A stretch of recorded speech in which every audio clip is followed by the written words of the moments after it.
Hello. Hello. Hello. Hey. Hello. Thanks very much for coming. This is our very first Pachacucha event and our very first event at Autodesk. This is an incredible space, and I wanted to thank Autodesk for sponsoring us and having us here. And if you haven't already had a look, you should take a look at the gallery. It's really cool. Just like to mention our organizers, Brian Cummings, Michael Heller, who you met as you came in, Thomas Rube, and Jordan Blackman are here. Also, Tim Longo is an organizer, but he couldn't be here tonight. And I'm Alex Wilmer.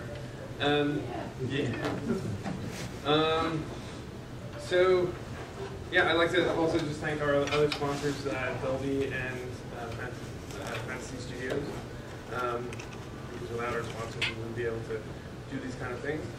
Also, because this is our first event, if anybody knows that we're doing this wrong or wants to just like start heckling the speakers, just feel free to do that. Okay, so without further ado, David Larson from Autodesk is going to give a little demonstration of some of their. So I know that often when having those awards from the sponsor presentation, they tend to be very long and boring, and I can't guarantee it's not going to be boring, but I will keep it short, I promise you that. So I'm not going to read this to you, but Autodesk Games is a department within Autodesk, which means that we're not the Max team, we're not the Maya team. We actually, only work with games-related stuff. We work close to the Maya and Max team, and this is kind of the key message I want to send. We have some games-related technology which I want you to be aware of, and I'm going to briefly cover what we have. And if you have any detailed questions afterwards, just grab me here. I'll be happy to answer any questions you have. So Autodesk has, it used to have 3 products, it actually has 4 now. We have Beast, which is the global illumination solution. That's Can you speak up a little bit? how I ended up at Autodesk. Hello, can you hear me better now? No. Okay.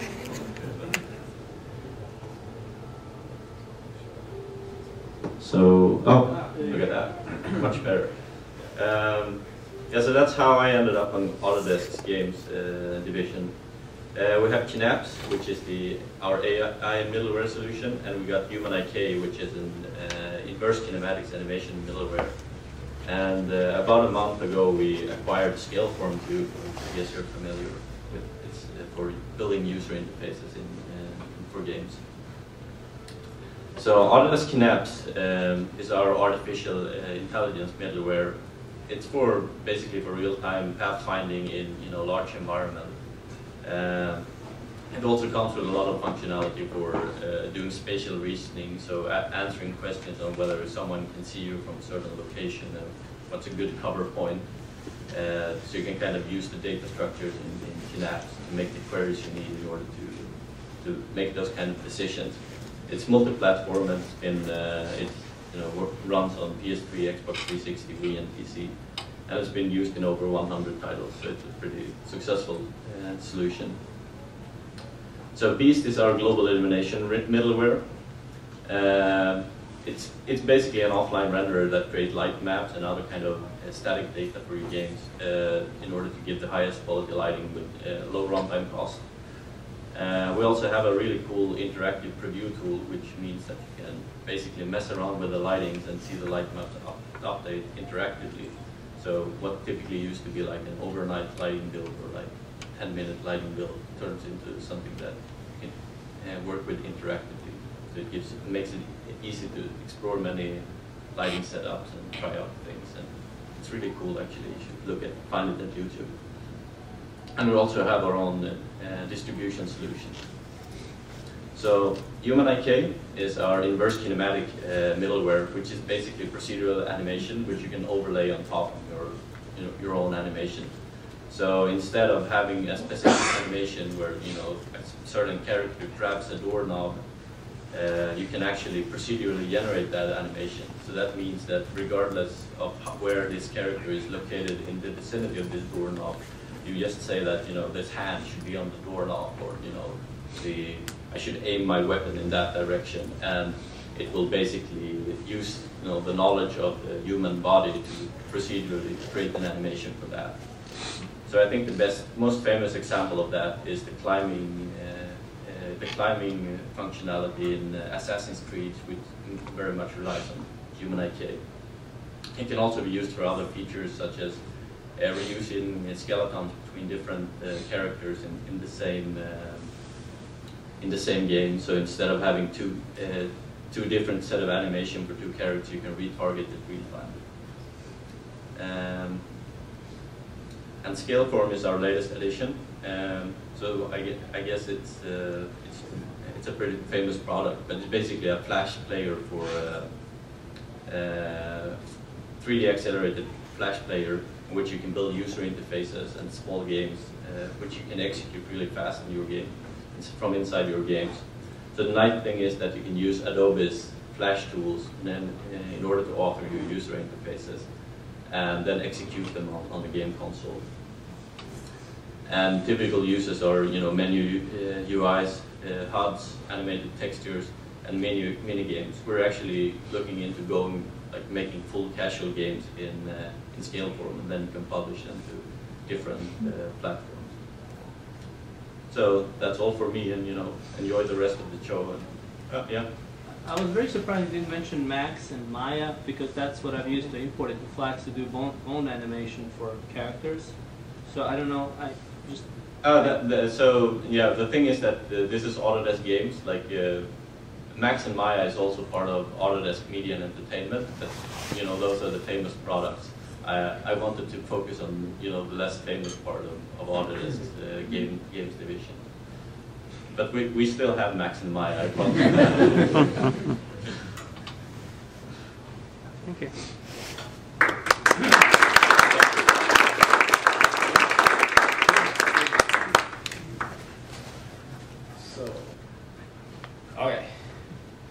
So, hello everybody. This chat is a bit of a retrospective on trends that I've seen in the games industry over the course of my 20 years working in the games industry. It bears kind of a rough resemblance to what you may have read in the description of this, because much like any game development, as I iterated on it and worked on it, it changed as things went along. So in general, though, I've just tried to have fun with it and not worry too much if the trends I talk about are, you know, the most important or the most profitable or even the most relevant. Is more like the most fun to talk about. So, without further ado, we began with 1992. The year I entered this glorious industry of ours, and Mortal Kombat demonstrates an increasing trend in the level of detailed graphic violence, at the same time as it shows a decreasing trend in Coin-Op's ability to originate successful game IPs. Honorable mention goes out to Ultima Underworld for being the very first 3D RPG. See how good my timing is as we go along. It will go on its own, right? I hope so. I didn't think my timing was quite that off. Seems like more than 20 seconds.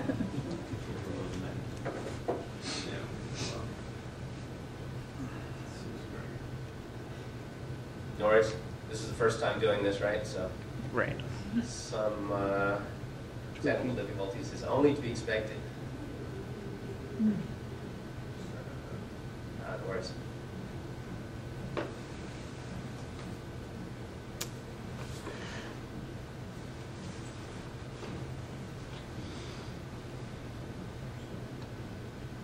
We have to wait 20 seconds. 1992. Honorable mention.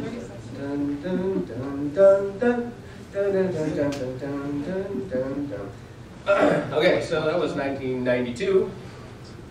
I mentioned that was the year. Oh, yeah, here we go. 1993 brings us Myst, which created a trend that required those of us who bought a CD-ROM device to buy the game in order to justify the purchase of that very same CD-ROM device, even though we probably never got actually very far through the game. Honorable mention goes out to Doom for scaring the shit out of us at 3 o'clock in the morning. 1994, the ESRB is formed, illuminating an increasing trend towards games as a mainstream entertainment media option.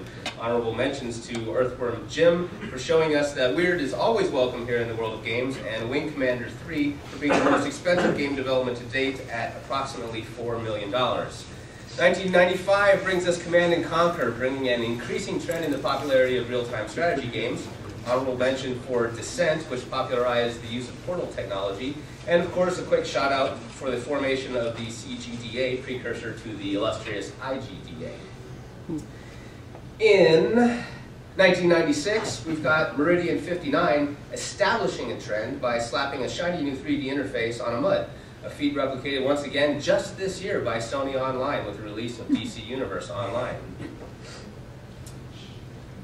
1997? Duke Nukem Forever. This is a bizarre trend, a trend where games are always in development but never ship. And of course, crazily enough, 14 years later, the Duke is still threatening to hit stores this summer. Sweet, you gotta like that. So then we have 1998. I chose this year to exemplify a continuing trend of sequelitis. Though any number of years would have worked as an example of this, in its ongoing quest to minimize risk, the games industry follows closely in Hollywood's footsteps here, as exemplified by 98's ugly gaggle of repeat offenders. Might Magic is number 6. Yeah. 2000. What happened to 99, you say? Well, nothing much happened in 99. Anyway, 2000 Sims, showing the continuing trend of Will Wright pulling strange and highly addictive games out from betwixt his cheeks. Honorable mention goes to the PS2 for going on to become the best-selling game console ever.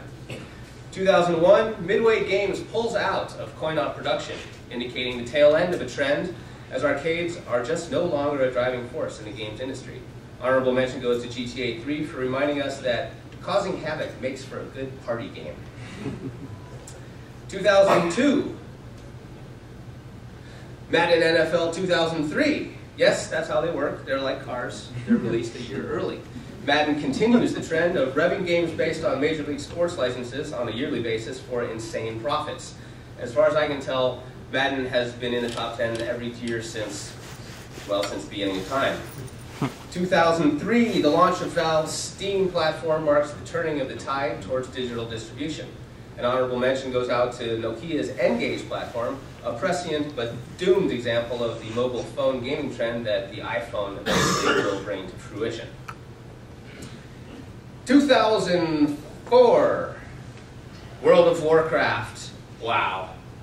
The ultimate fancy GUI slapped on a MUD, which will eventually become a trend, as well as a billion-dollar industry all to itself. Honorable mentions for Doom 3, once again scaring the shit out of us at 3 o'clock in the morning, and Katamari Damacy, also known as the sticky ball game. 2005, we have Guitar Hero, exhibiting a burgeoning trend of the popularity of music games with custom peripherals.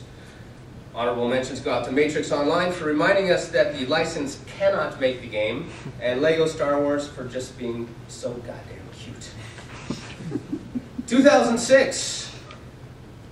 The PS3 and the Wii were both released this year, the one showing a trend towards supercomputers in the living room, the other showing a trend towards game consoles as exercise equipment. Honorable mention to the Xbox 360 for rounding out the big three, even though it wasn't actually launched this year. 2007, Zynga Poker begins a trend in which the games industry finally gets its act together and starts to compete seriously with daytime television.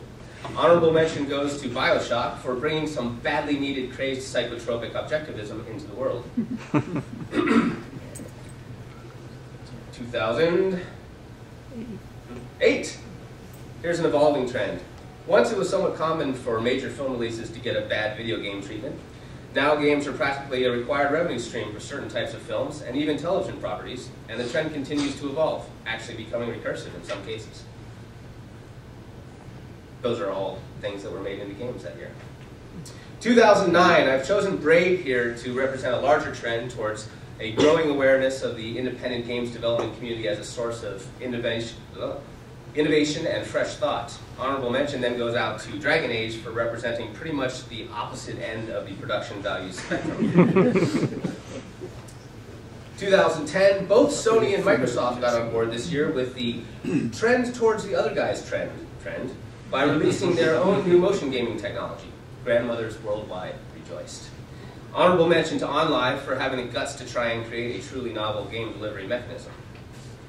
2011, this year, L.A. Noire is a great example of a continuing trend towards reality capture technologies, and asks the question, why build it when you can just record it? Honorable mention to Portal 2 because, well, if you have to ask, I can't tell you. And then that brings us to 2012, eventually. Here we go. So I was a little bit stuck on what to talk about here with my prognostication, as promised. Should I be cynical and talk about the potential failure of BioWare's monstrous Star Wars licensed MMO? Nah, too predictable. Should I be goofy and talk about something ultra-progressive like Loop Raccord? Nah, we already did the indie games thing a few slides back. Should I be progressive and talk about how serious games are going to revolutionize the way we live? Screw that, that's a given. So, in the end, I decided to be optimistic and say that the game Prey 2 is going to represent a heartening trend. Prey was released in 2006 and was a fantastic game in many ways, making use of scale, gravity, portals in ways that really did not become the vogue until years later. Human Head Studios has taken their time with the sequel. I'm not really sure why it's taken so long, but I'm going to optimistically say that it's because they are exemplifying a growing trend in independent studios that really take their time as craftsmen, that go the extra mile and make the games that challenge and amaze us. Hope, as they say, springs eternal. Thanks, everyone.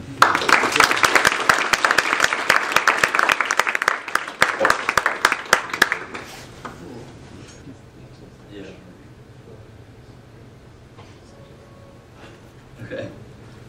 Hey everyone, I'm Jason Burgess, and I'm here today to talk to you a little bit about criticism.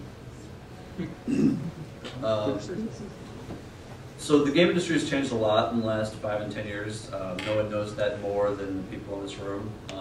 The markets that we service have changed a lot, and the products that we make have changed a lot. So with that, I think the way we think critically about games should similarly evolve. By critically, I don't mean like criticism. I don't mean just saying something's bad or something's good. That stuff isn't usually very useful. It's not very productive. It doesn't really help us grow the medium or explore new things. By criticism, what I mean is good criticism, like thinking critically about things. And encourages understanding and improves things. It gives context, provides analysis, and voices areas where things can be improved. It allows users to better appreciate what they're looking at and to constructively drive its evolution. So good criticism is really important. Now games have been around as a medium for a while, so we do have some history of criticism. We have things like Game Informers. So how have we dealt with this in the past? Basically we've dealt with it in 2 ways mainly. We've come at criticism from a consumer perspective, which is things like IGN, which tells you which games to buy.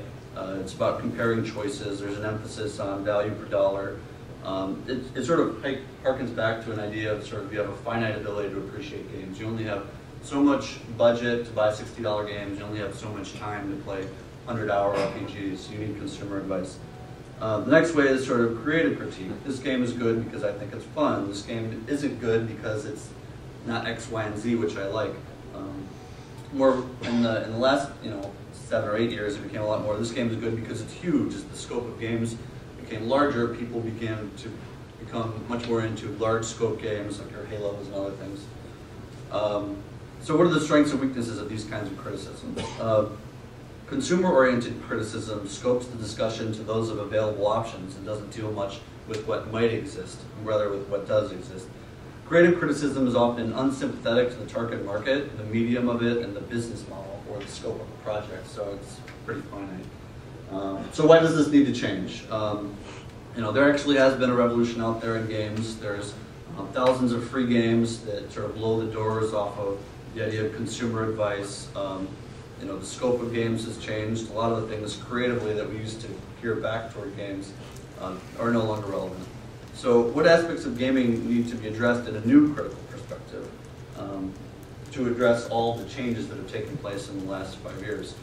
I feel like there are a number of different things that should be addressed in any future critical perspective, and I'd like to go through them, what they are specifically. One of the things we need to take into account for a critical perspective is demographics and target market. Games are made for vastly broader audiences than they used to be, different age ranges, different genders, different social situations for like parents, people of different religions and locations. It's become a much more global market for games. It's no longer just a group of nerds in their basement as its roots was, nerds like me basically. Another thing that's changed a lot is business model. Point of sale has gone from being dominant, you went to a retail store and you spent $60 and you got your package, to now it's more than viable to have microtransactions, advertising, engagement mechanics, subscription, everything. All these new business models are much more prevalent. Another thing that's changed a lot has been a plethora of new platforms. Games are done a lot more on mobile devices that are ubiquitous, that you take everywhere. There's AR games, there's services, and the interfaces themselves have changed, gyroscopes, accelerometers, touchscreens. It's all totally new. No longer are games something you sit in front of your couch with a wired controller for. Games have changed functions too. They're no longer about just getting that little image of the princess in the castle being yours. They're about winning in the real world, things like Foursquare, you can become the mayor. It's about sometimes exercising, working out, just tons of new different games. So games have changed so much, should we still all think of them as the same critical umbrella? If they're so different, why do we want to apply one structure to all of them? What a lot of those games, even the weirder ones, have in common is a lot of the same sort of incentive structures. Games are about putting something into a structure and motivating people to achieve and to do things. You might say, oh, this is all complicated, it makes my head hurt. Why should I try and think of this? It's just a pain in the butt. But it really isn't, and it's going to afford us a lot of different things as we move forward. It's going to give us a modern framework to talk about things. It's going to give us sort of a common language of things that we need to identify about games and that we know are relevant and important pieces of discussion. Clear areas that we need improvement on, and areas that we can guide the future development of games and publishing. So it's very, very important for that structure to be in our discussion. It's going to make us better consumers. We'll be quicker to pick up on the value proposition of each product. We'll be more forceful in the realization of that specific value proposition. We're going to say, these games do more things than they used to, and we want to see what each game does, and we want to make sure it's doing that new thing as well as it can do. It'll also make us better equipped to decide make purchasing decisions for other people, making sure, if you have a wife, buy something for your wife, or a grandma, something for your grandma, all sorts of different things. It'll make us better producers, obviously. The more analytical we are to it, the more we're going to be sensitive to our target markets, the better we're going to be able to incorporate good design towards new ends. A number of ways to make that much better. So I'm not trying to take the criticality out of criticism. Some stuff is still just going to be bad. I don't want to make an excuse for talking about the relativity of business models, the relativity of target markets doesn't mean you can make a bad thing for a grandma, and because it's for grandma, it can be bad. That's not what I'm trying to do. So it's important to say that when we service these markets, we want to service them well, but we need to acknowledge the markets. In conclusion, I think good criticism is like sunshine. It illuminates things, it lets you see all of them, and it helps games and products grow. And that's it.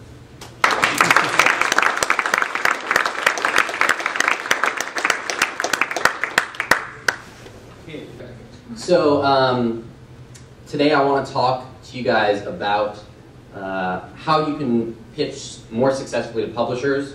This is coming from having a lot of experience receiving pitches and also having experience giving pitches, but I'm probably more experienced on hearing them.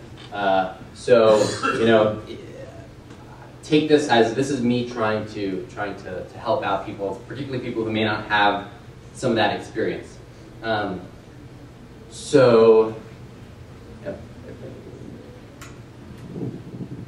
Thank you. What? Hello? Thank you very much.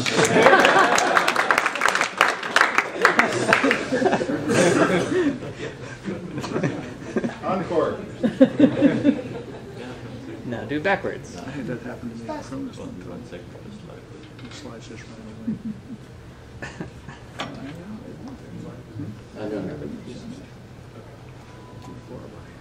So before I get into my talk, I just want to kind of just take a minute to pitch one of my own ideas. I got this really cool game that I've been thinking about. It's about this chick, her name's Bathsheba, and she like totally meets up with this cool little dog, and they have to go around and collect these amulets that come from all sorts of different places, and it's really boring to hear about people's story most of the time, I'm sorry, but even if it was Star Wars, if you put it into a deck or into a one-page document, it is probably boring and certainly not the best use of whatever limited time you have with an executive, because most of the time the expectations you're going to have or develop a good story, it's easy to hire writers to make a good story. Integrating with a game, with a concept, that's a challenge. So show us that stuff, and then we can get to the story.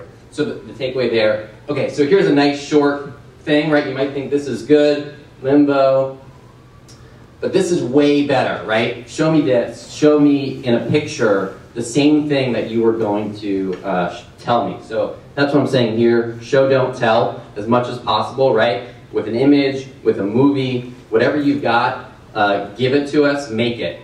Because it's gonna, if you can show us what you can create, that's going to mean so much more. Now, here is some more telling, right? These are bullet points that I've seen dozens of times in either presentations or documents. And if I see this, I think, and I'm not like some high-level decision maker, but I know that they're thinking the same thing. You are stretching, right? You don't have much to show, because if your graphics were awesome, you would just show us your awesome graphics, and everyone's going to say that they have awesome graphics. Now here's a game Bowflex party I'm working on. We're going to have a movie and a strategy guide and trading cards and an iOS app, and we're going to do Facebook, and there's toys and comics, so we've got it all figured out. But no, you don't, because unless you actually have that stuff, don't say things that don't exist. Focus on what you are creating. If you are pitching a game, pitch a great game. If you have a great game, then you can worry about the comics and whatever else you're going to do. So, it's really cool that you have that stuff, but again, you have limited time with a publisher, so focus on the game.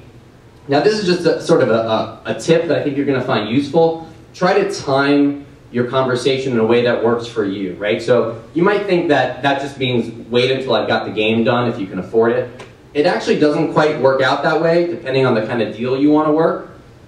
We can talk about that later, maybe after the presentation. So this is actually from a real deck. I just changed the words.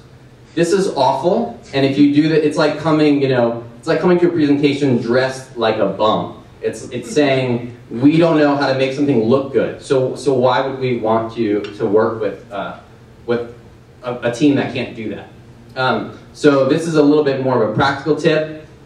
You should call someone either before or after, preferably a producer. If there's a producer, that person can be someone who you can develop a bit of a relationship with. So when you get that card, make that call, reach out, ask what they thought, and they're going to be there to lobby for you if they like your work.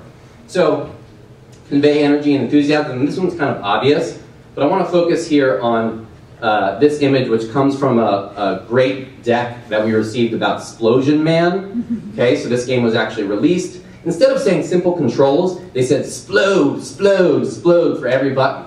And not only does that convey the idea, it conveys the energy. So display integrity. A lot of times we see things, I see things that when I read it, say to me that this person is trying to pull one over in some way or another. So this is a slide from my Bowflex party game. And you can see it's way better than Call of Duty or Cityville for all of these reasons, right? And if you saw this, would you trust the person? I mean, this is actually from a real deck, again, but totally remade, obviously all original text. But this is really kind of stuff that we receive. So just be honest, not only with us, but with yourself. You're going to have a better relationship. So the way it works is you're probably pitching to like BD, some sort of business development person, and to maybe a producer. Those people are going to have to re-pitch your concept. So you need to empower them to do a good job with that. That means materials, basically. You need to make it brain dead for them to show somebody how awesome your concept is. So this gets back to some of the energy and enthusiasm stuff. Comic Jumper has a bunch of really cool levels in it, right? And I could put bullet points, and you should. You should have some document with all the bullet points. But when you're pitching or when you're presenting creative, give us that, okay? Give us the experience. Show us, instead of here's our concept art, just look, it's a package. Wow, these guys can make an experience. And this is, can they write? Yeah, there's writing right there. They've got character actually displayed instead of just saying, we're gonna have like an awesome character. So provide an experience. And actually, to me, this is the most important one. Change it from providing information to providing an experience somehow, some way with whatever you've got. That's the best thing you can do to communicate not only your idea, but also your ability to execute on an experience. Respect the time of the audience. So everyone's very busy. All of us are very busy. So think about not only having a short presentation, but like if you have a movie, or again, the story is kind of an example, just don't put all the information at the second half or the last third. Put it up front. Give us the good stuff right away. Don't make us kind of wait for a lot of long titles. And that's why I only have 19 slides, because I think it's enough. And this is who I am. If you want to contact me, I look forward to seeing your presentations. Thanks.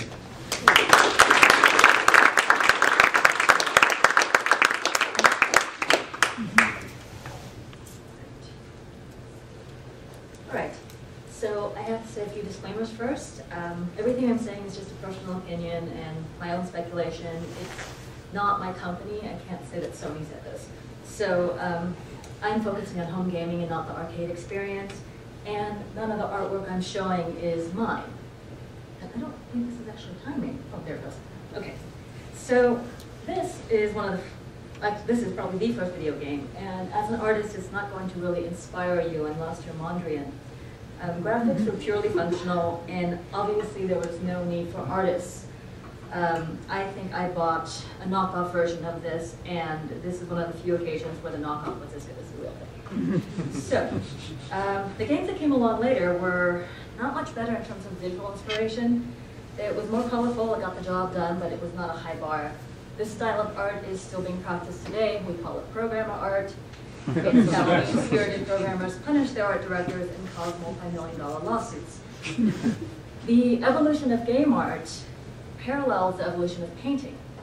We kind of start off with these abstract, sort of like cave paintings, and as our tools and techniques get better, we start to get more representational, and rather appropriately, like medieval art, this has no perspective at all. But it gets better. So, by the time I got my first job, video game companies had actual art departments, and the artwork was actually looking pretty good. It was really painful to create. You had to anti-alias by hand, and basically touched every pixel on screen. But artistic skill and aesthetic were important, and it showed. So this was a much simpler time. This was my tool set. I used D-Paint and Debabilizer. I had 256 colors. The resolution was 320x240. I kind of miss the days when I knew Debabilizer, and that totally made me a power user. And that was probably the last time I did a lot of drawing, actually, in my job, like just pencil drawing. So a little note about hardware. For those of you who don't recognize this, this is an SGI. It used to be the only machine that could run decent 3D software. It cost about 10 grand without the software. And you can't buy a machine now that runs this slow. I think all of your phones actually does. So by 1995, the first 3D consoles came out, and that meant games all needed to look 3D. Hardware and software was still pretty expensive. I was using 3D Studio at the time. It was not called Macs then. We installed it via floppy disks. It booted from DOS, and I can probably say this now. I was working at a startup, and ours was bootlegged. So, yeah.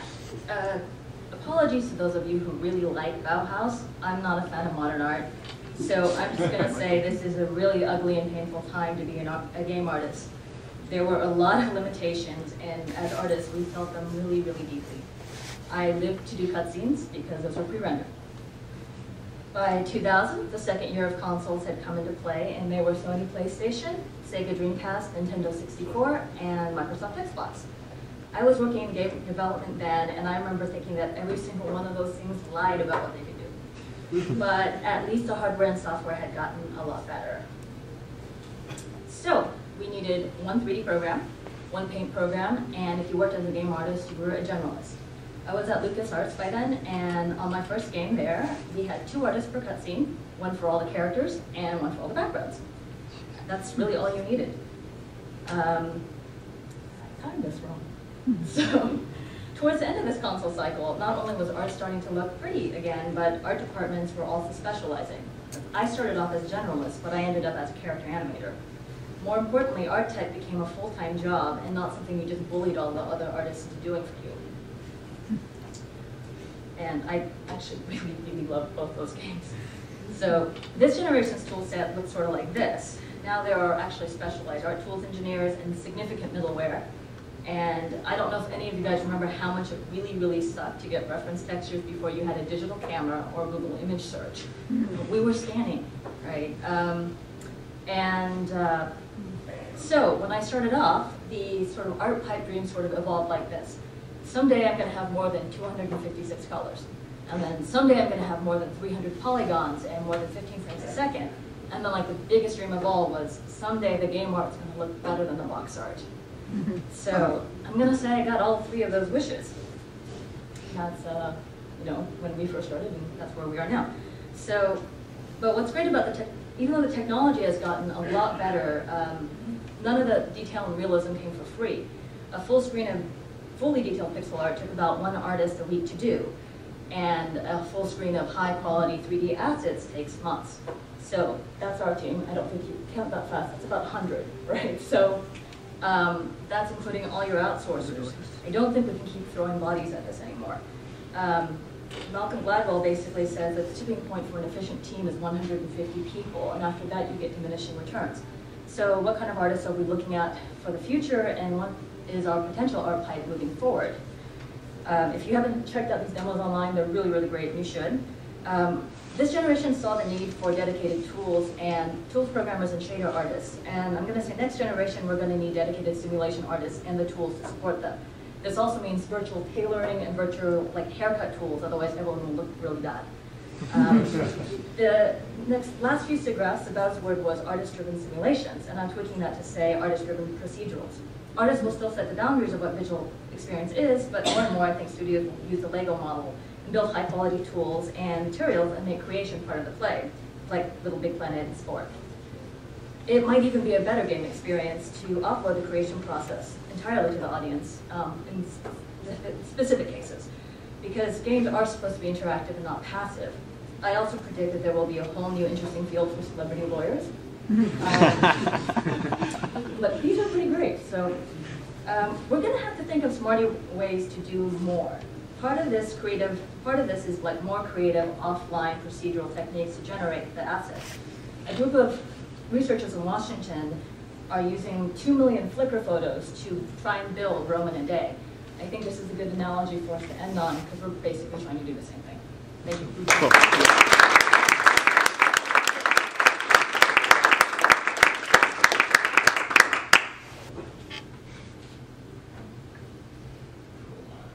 Everybody hear me? Awesome. So, this is me. I'm Matthias Borch. I'm a lead designer at LucasArts. I work on this awesome but completely unannounced game with Clint Hopping and Clint Hudson right now.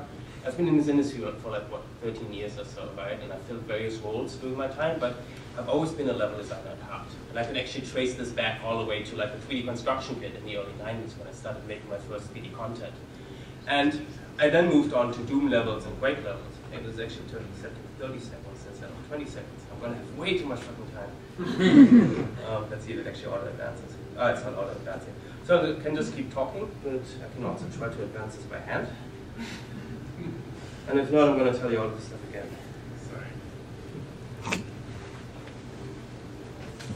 It's supposed to be 20. Ah, there we go.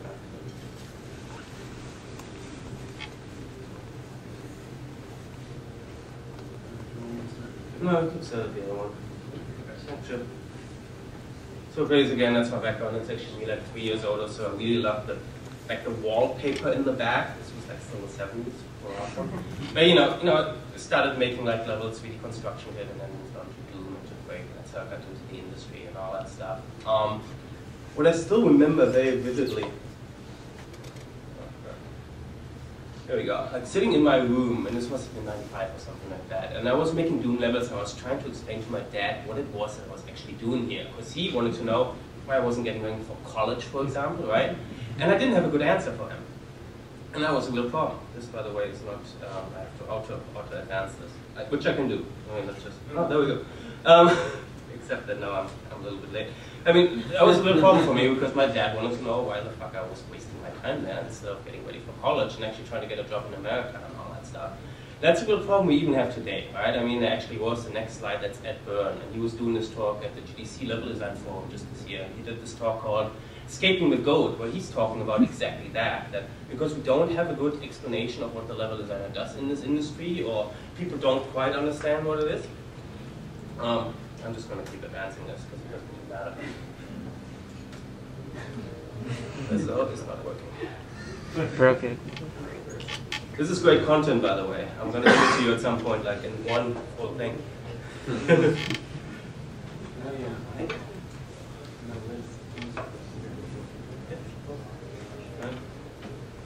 So he was talking about exactly that. So the elapsed time isn't actually advancing. That's why I'm a little dubious about all this stuff. But he goes through this and he has all these examples about how everybody in the production pipeline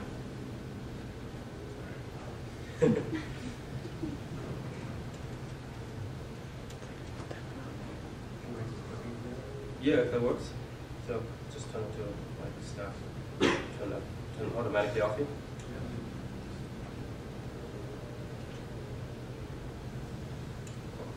It's gonna work just as well.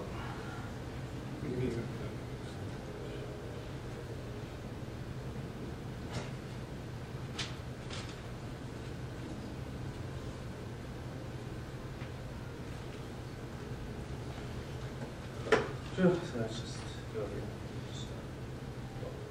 So that's Ed Byrne again. Now, so he was talking about all of that stuff, right? And yes, it's a real problem because everybody in the production pipeline can say exactly what they did and they can kind of pass the blame. But then we have level design, which is this kind of mysterious art. And in the end, well, the game isn't fun because, well, obviously level design wasn't fun. So I've been looking for this analogy for level design. And this analogy I've been using recently is that a game is a series of paintings of a certain subject matter, right? Like, for example, cats. I had to use cats, right? So, and the game progression is exemplified how progressively more awesome these cats go as we're going through the game, right? At some point, the cat's got to start shooting lasers out of its fucking eyes, or it just doesn't work, right?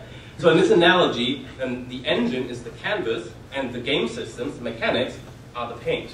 And we have gameplay designers, or systems designers, who start creating the paint, which are the mechanics. And they need to make sure, for one, that all of those paint colors of paint start working together, but they also got to make sure that those colors work with the canvas, right? If I want to make a watercolor painting, I probably don't want to use Masonite, just like I don't want to create, I don't know, an RTS game in CryEngine 3 or something like that. So those guys create the paint, and we could probably create a painting of a cat in that. The problem with system designer is they're not really great painters, right? We only have primary colors at this point, and we come up with something that's probably unnecessary. I don't even know exactly what this is. So the idea is that because systems designers aren't painters, we bring in level designers. Level designers are the actual painters. They take the colors that the system designer has created, they start mixing them together, they understand how those paints actually work together, they start mixing complementary colors, and they create the actual paintings, right? And that's where we get this series of paintings out of it. And what I really like about this analogy, that the systems designer creates the paint, the level designer creates the painting, is that it shows us this relationship between both disciplines, right? I can't create a good painting if I have a really bad palette. If I want to create a good landscape painting, for example, and I only have shades of brown, that's probably going to be very bad.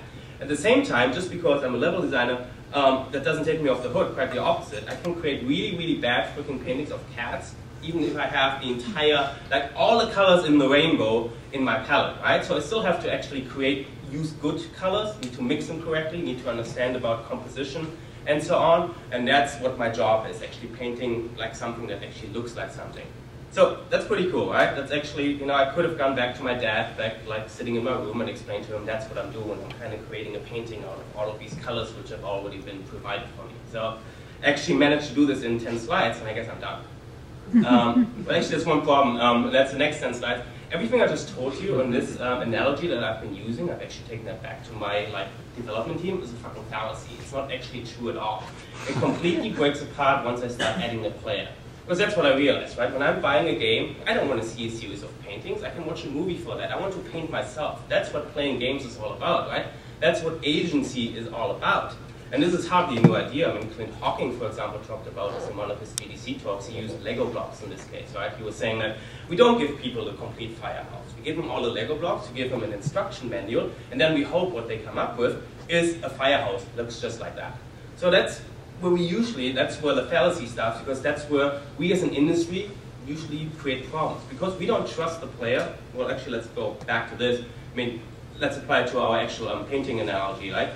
I don't want to give the player finished paintings. I want to give him 20 empty canvases or something like that. I want to give him a subject matter of awesome cats, and I want to give him the paint. And then I want to empower him to make these actual paintings.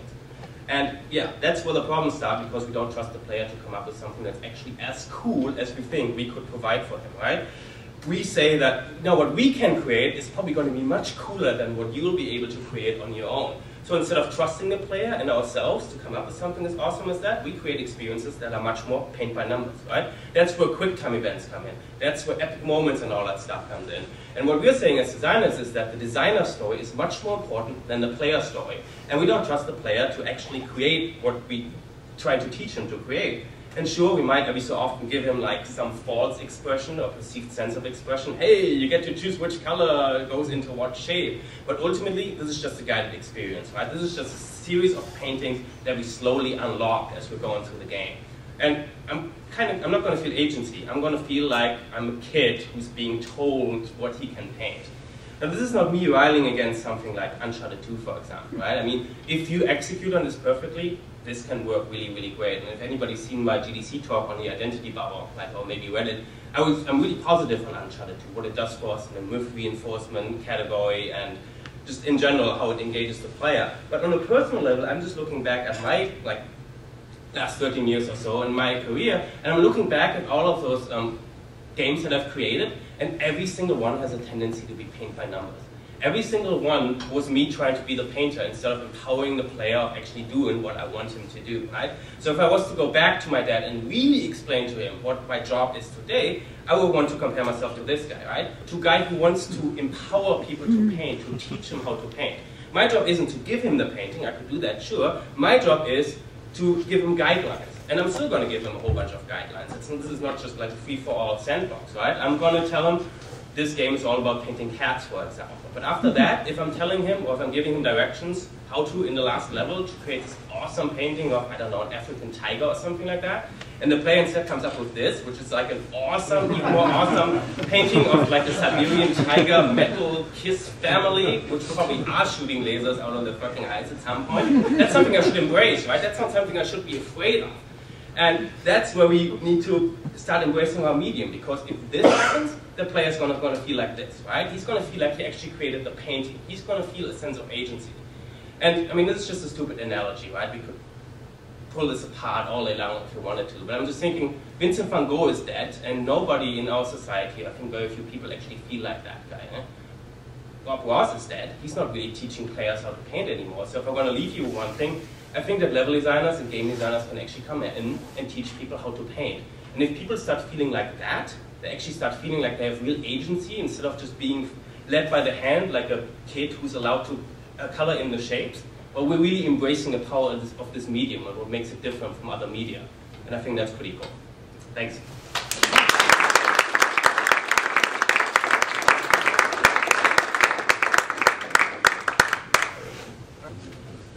Hi, my name's Tim Keenan. I'm founder of Misfits Attic, which is a Bay Area independent game developer.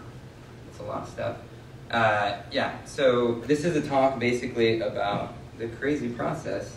This is like every postmortem you've ever heard. Like, oh, we screwed up, and this is why. So, there we go. So, designed by Feature Creep. This is a virus named Tom. This is the game. This is our first title. And basically, what happened to us is that we ended up kind of designing by feature creep. If you kind of think of like, on this end of the spectrum is like the waterfall, where like one thing comes after the other, and then sort of in the middle is in iterative design. Ours is kind of way over here, like in continuous design. Right? So how did this happen, right? We're not brand new to this. We've been to the rodeo before. Like, this is designers and software engineers that have, you know, been in the industry and done a lot of stuff. So the question is, how did this happen? And then did we learn anything useful? And in this weird process, did anything kind of come about that maybe we want to do, like, again? So who wants to ride the excuse train? I do.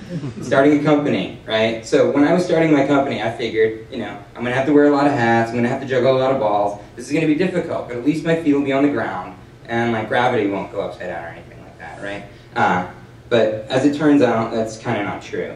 You're still juggling balls and you're still wearing a lot of hats, but you're on a speeding freight train riding a dinosaur, right? Like, there's lots of stuff that's going to change, especially if you're doing it part-time as an indie. Like, people will come onto the project, people will leave the project, and those aren't just like an artist, that's like a partner, right? So like, things can get really hairy really fast. So, you know, not to get too boring or anything like that, but this is kind of, I mean, everyone can make a game however they want, but this is kind of your regular way of doing it, right? You have a bunch of requirements that, you know, I'm going to make this type of game and all this stuff, and then that feeds into the game, which is a gameplay, some kind of context that your game is in, and story and art and all that wonderful stuff. So that process for me, for what used to be called the circuit game, was this. I had 6 weeks of a sabbatical that I wanted to make a game. So I was going to make a nice simple connection game, like a pipe game, except the context was going to be a circuit, so you were just going to move energy around and stuff like that. Not much story, not much art, right? And that was the game I was going to make, of course, right? So what happens when you add a dinosaur on a freight train?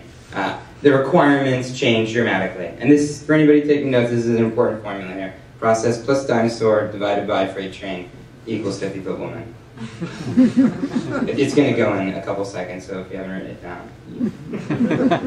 So, all right, so how does this happen, right? So let's do this as a group, right? Let's make a game, all right? It's going to have a grappling hook in it. You're going to shoot bad guys. Kind of like some kind of commando that's bionic, right? Everybody try and think of that game, right? I'm going to give you another, I don't know how many seconds to come up with that game, right? So everybody thinks that they know what we're talking about, right? But you're sitting there in a room, 3 people, and they're all like, exactly. And they're all thinking of different games, right? Scope, art, all these things. And yes, you can say that should all be in the design document, but when you're working with people, you know, in their spare time and they're working for free, you can't exactly be like, no, his name can't be Super Joe, it's going to be like Roro, because that's on page 5 of the design document, right? Like, these are kind of things that happen. So maybe we can say that at the beginning, requirements are going to change, right? That's just something that's going to be inherent in creating independent video games. So if we take that as a given, how does that trickle down to the rest of game development? And what does it benefit, and what kind of things suck about that, right? Gameplay. Here, we were actually really fortunate. We had this happy nougaty center of like a puzzle mechanic and a dexterity mechanic that never changed. So that was like a stake in the ground. So even though we evolved so much feature creep and all of this stuff, it was really good. I think a lot of people in here understand that iterative design is really good for gameplay because it helps you find the fun, right? And then we were able to find like new puzzle mechanics, new dexterity mechanics. We made the game cooperative, we made a versus mode, and that actually really worked. I mean, it took a lot longer, but it really worked. And so I think that part of the experiment that we didn't mean to do kind of worked. But that all, I think, was because we put that stake in the ground. Now, art, I think we made a big mistake. When the game grew in scope, all of a sudden I was like, before I wasn't really concerned with art, because it was like 6 weeks. It was like whatever the last week was, I was going to put some stuff in there. But all of a sudden, this thing was growing, so I was like, oh, like, what's the art going to be like? And I think that the reason we went into the wrong direction can be squarely blamed on Flock. At the time, Flock came out, and I was like, whoa, look at this thing. It's got like a quilt for the ground, and it's about like herding sheep. That's clever. I'm not that clever. Maybe a circuit's not the best thing, right? So then all of a sudden I'm like, let's like explore. And I had a context before, I had a circuit, right? So all of a sudden it's like spaceships, or maybe it's like roots in the ground, and maybe it is like a circuit, or maybe it's abstract. And that was really cool, and that was really fun to do. For me, not so much for my wife, who did a lot of this stuff. But the point was that we didn't have that anchor. Like, we abandoned that anchor, and you've got to put yourself in a box. So that's where this whole thing kind of went astray.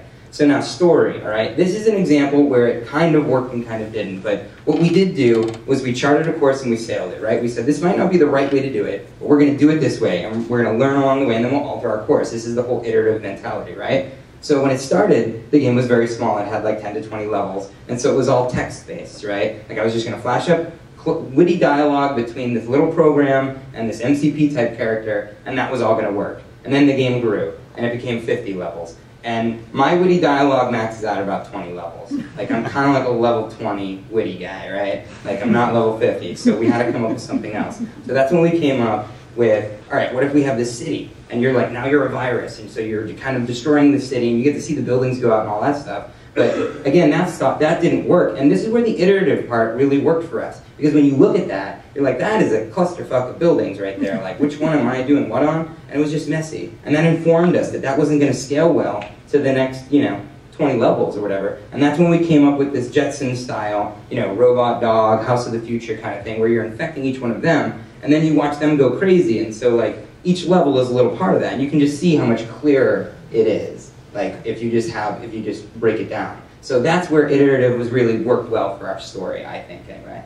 So what did we learn from this? We learned that, things are going to change when you're on a small development team and, you're working with, different people. You got to put a stake in the ground for now. You can move it later, but at least that gives everything kind of concrete direction. And as screwed up as your process is, if you're given 20 slides, you can kind of justify it.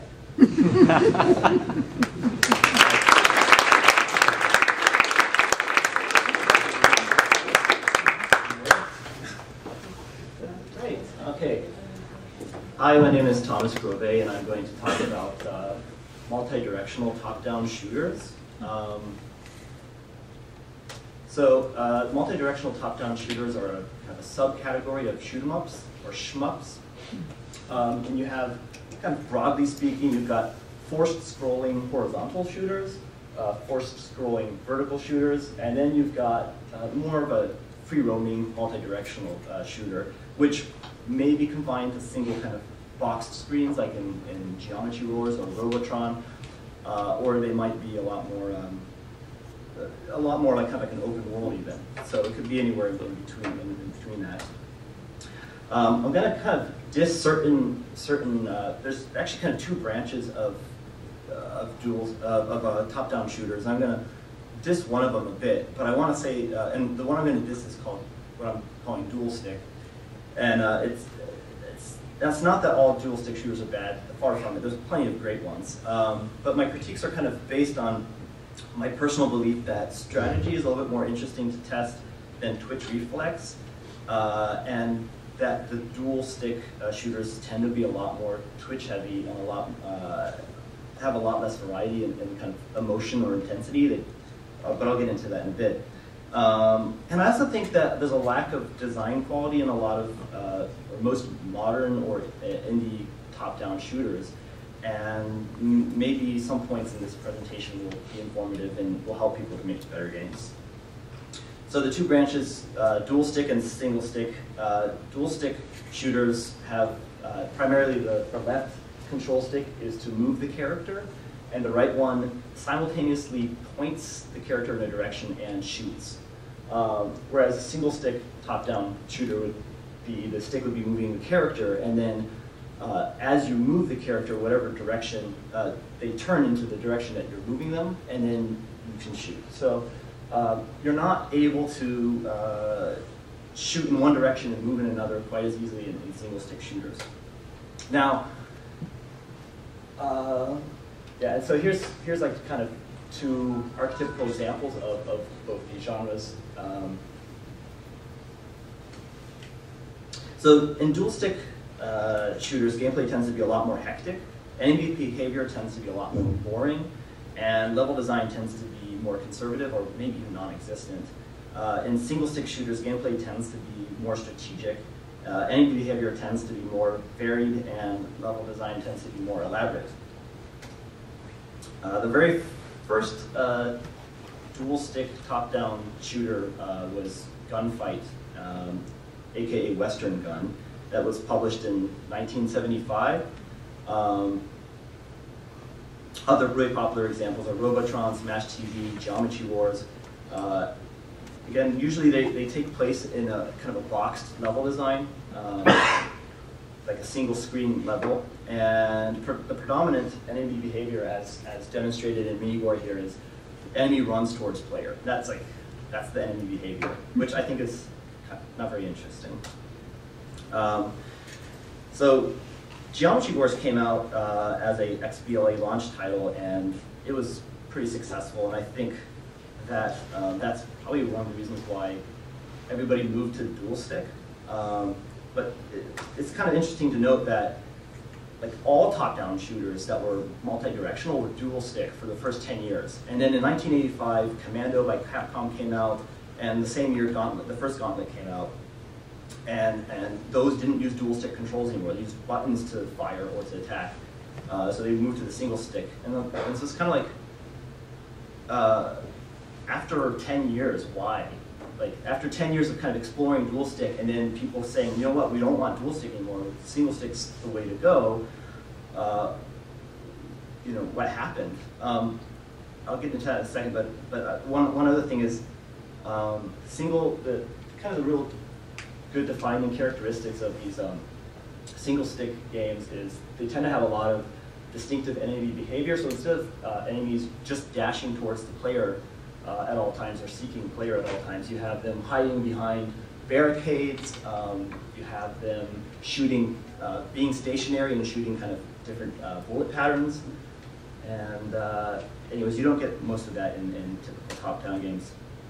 So yeah, I think because Geometry Wars was a good game and was an XBL launch title, people kind of used that as their starting point moving forward without really looking back at history and seeing what happened before Geometry Wars, or everything that happened from Commando to Geometry Wars.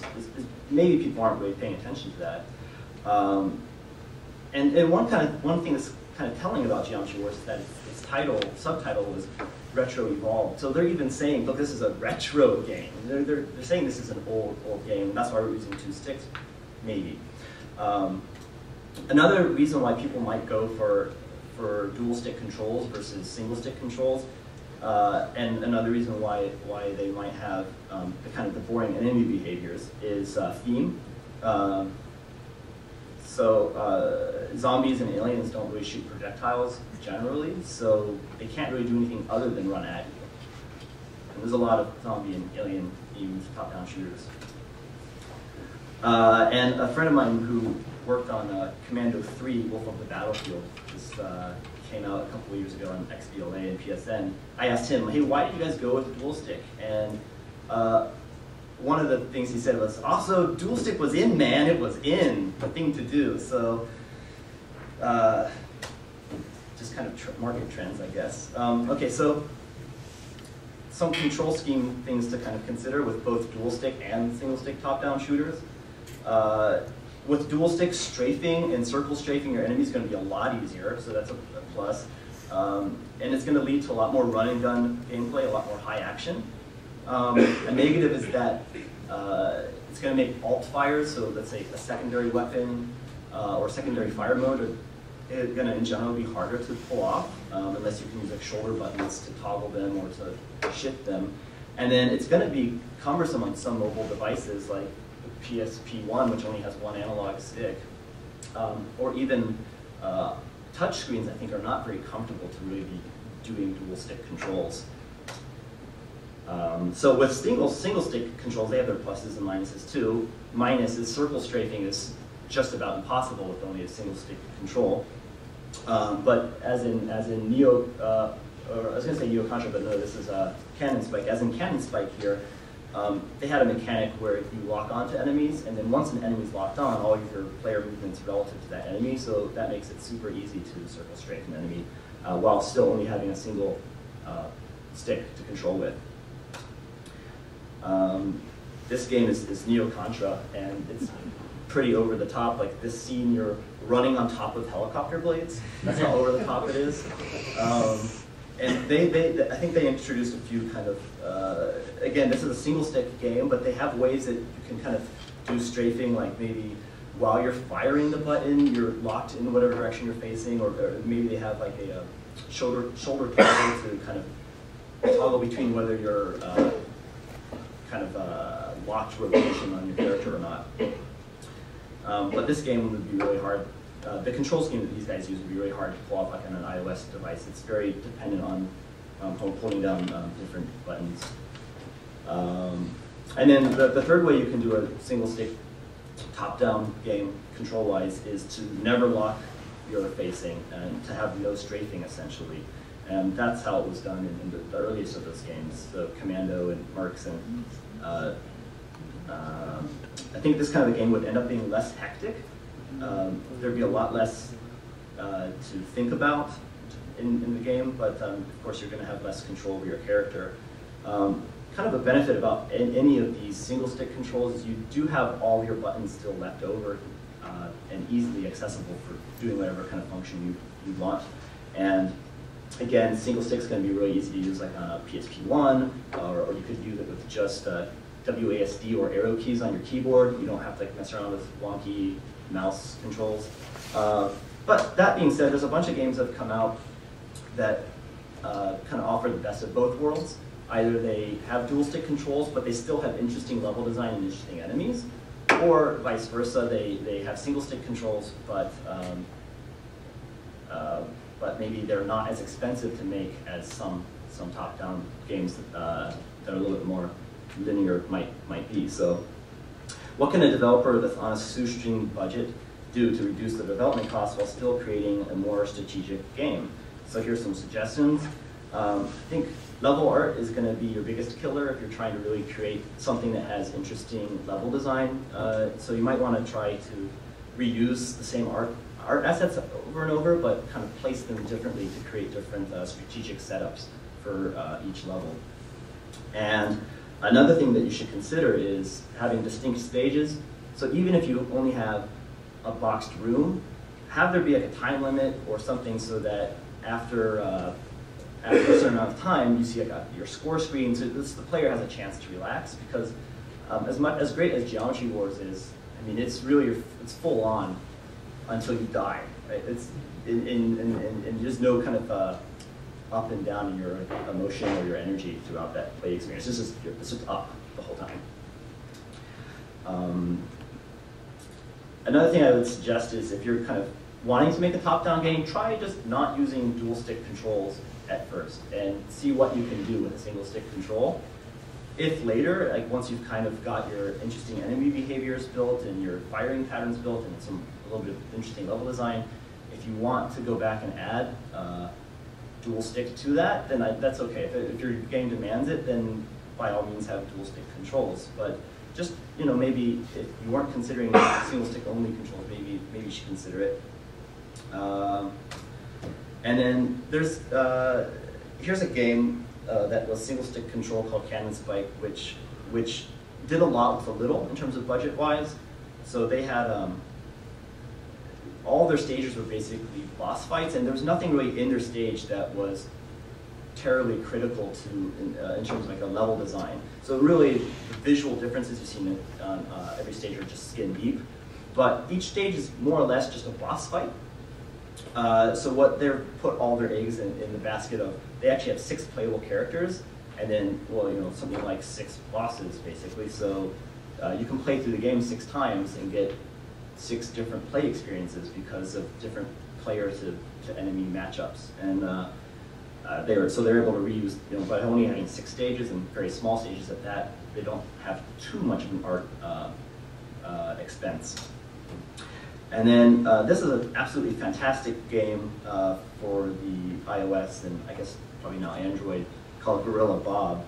And it is a full-on dual stick, unfortunately, but they do a wonderful job with like level design and enemy firing patterns and stuff. It's like really heads and shoulders above like anything else that these small teams are making. Like if you do searches for top-down shooters, Mini Gore comes up a lot, and Gorilla Bob comes up a lot. It's 2 recent games, and like Mini Gore is only enemies running at the guy, at your player, and whereas Gorilla Bob has got some fantastic level design and enemy design. Unfortunately, though, Gorilla Bob probably has a much larger development cost because it's got all these kind of set pieces and all these different terrains that you travel through throughout the linear progression of the game. So that's it.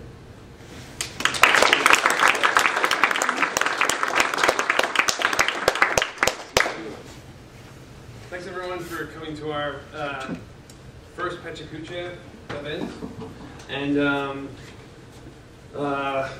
if you have, obviously I've learned a lot about what I should do better next time. But if you guys have any feedback, talk to any of the organizers afterwards or email the group and just send us your feedback. Who are the organizers of the email? The organizers are, organizers stand up. The email address is ITDA. Can you type it on the screen? Yeah. Can Can be a lot of feedback. members of that Google group send emails to it, you know, yourself